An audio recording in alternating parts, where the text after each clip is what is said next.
you want a huge chest, don't rush the push-up. It's very simple. So this is the #1 mistake I see everybody make, is they sag their lower half. They sag the back end, and that is a mistake. You don't want to do that. The other thing people do is, even when they have their back end correct, right, it's nice and proper, they drop their head. They're looking down at the ground, and so they're limited on their range of motion, especially when they get tired. This happens a lot.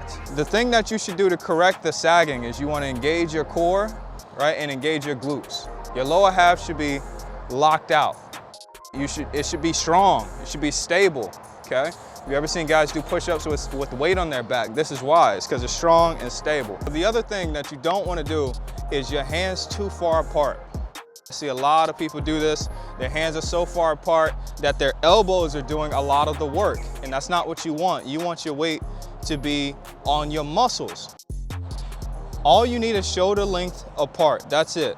If you don't know if you're going too far, just go ahead and rupture your elbow and then you'll find out. Wider, wider, wider isn't always better. The other thing that people do is they rush the eccentric part of the push-up, the way down.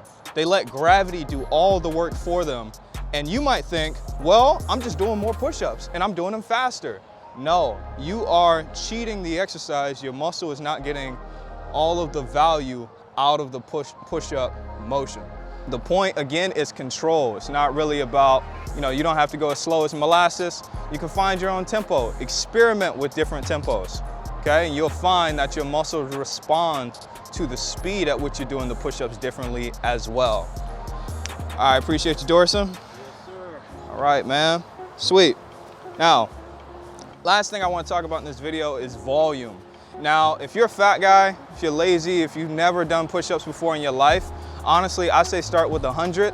I think 10 sets of 10 is good for you, because if it's difficult for you to do 10 push-ups, chances are you're not going to be able to do all 10 sets in one sitting, right? And so to do all 100 throughout the day, it's going to be a lifestyle choice.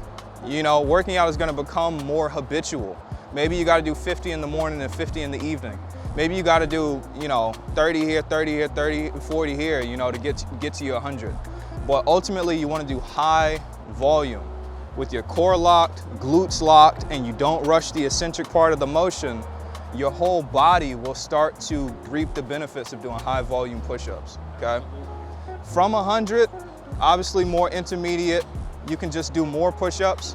But what I think is better is to change how you do the push-ups. What I mean by that is start to do sets of 15, right? Start to do sets of 20. Start to do sets of 25. You can do 4 sets of 25. You're starting to get pretty strong, right? And then on top of that, if you want more advanced and you want to scale, then elevate your feet. And again, remember, all the techniques still apply. Hands not too far apart, no sagging of the lower body. Don't drop your head, keep your head even, and you should be fine.